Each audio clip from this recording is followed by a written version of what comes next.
Benda tu tak ada apa, tak ada rasa seram ke apa ke. Cuma masa tu kan aku pak dengan Luqman. Okey. Aku dengar dah Luqman cakap macam rumah ni macam ni sikit. Tapi aku macam malah ambil tahu. Sebab aku kalau aku tahu benda tu ada, aku jadi takut. Aku jadi takut.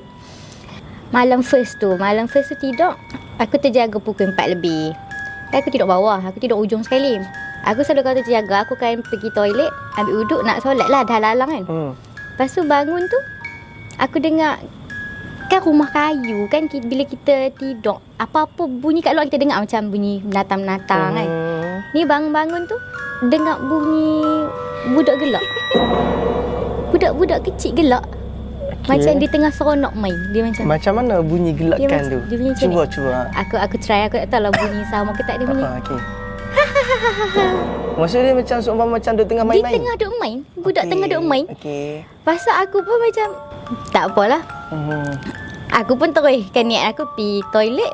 Masuk toilet, dah pakai telekung pun semua. Nak angkat takbir tu, bunyi lagi. Macam, tapi kali kedua ni dia macam dekat betul-betul, dia macam tepi telinga. Jadi kau tahu pukul berapa? 4 lebih pagi. Sebelum subuh. Benda tu jadi sebelum subuh.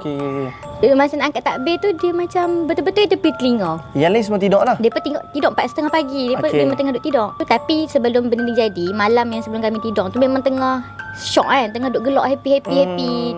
Tak kira tempat kan. Kan kita duduk beralih nak cari tempat tidur kan. Position tidur lah. Tengah duduk cari tempat nak tidur.